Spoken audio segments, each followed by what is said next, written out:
উপস্থিতির মধ্যে দিয়ে এটা একটা বাংলাদেশের পরিচয়কে সুনিশ্চয়ভাবে তুলে ধরবে বলে আমরা আশা করি।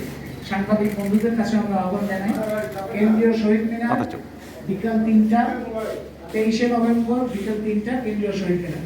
আপনারা উপস্থিত থাকবেন। আপনাদের সবাইকে ধন্যবাদ। গণতান্ত্রিক অধিকার কমিটির পক্ষ থেকে এর আগে আমরা যে দাবিগুলো করেছিলাম, আজকে সেটারই আসলে একটা আপডেট বা ফলো আপ, যে 100 দিন পর আসলে সরকার কী করেছে এটা একটা বিশদ বিস্তারিত আমরা দাবি দাওয়া দিয়েছি। সেটা শিক্ষা বিষয়ে, স্বাস্থ্য বিষয়ে, সংবিধানের সংস্কার বিষয়ে, এছাড়া হচ্ছে শিক্ষার বাণিজ্যিকীকরণ রোধে, স্বাস্থ্যের বাণিজ্যিকীকরণ রোধে নানা ধরনের দাবি আমরা তুলে ধরেছি। এবং আমরা আশা করছি যে সরকার, যদিও এটা অন্তর্বর্তীকালীন সরকার, তারপরেও তার সুযোগ আছে বিভিন্ন বিষয়ে আসলে খুব দ্রুত পদক্ষেপ গ্রহণ করা।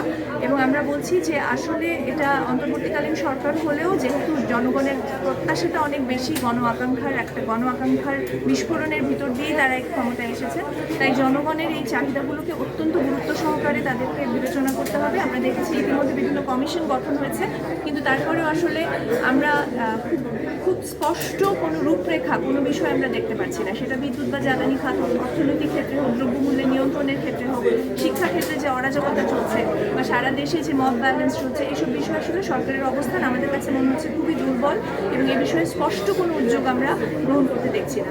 যে কারণে আমরা মনে করছি যে সরকারকে খুব দ্রুত, খুব স্পষ্ট কিছু নির্দেশনা জনগণের সামনে আনতে হবে, কারণ তাদের প্রতি জনগণের যে প্রত্যাশা সেটা একেবারে আকাশচুম্বী। সো এখানে দুর্বলতার কোনো সুযোগ নাই বা সময়ক্ষেপণের কোনো সুযোগ নাই।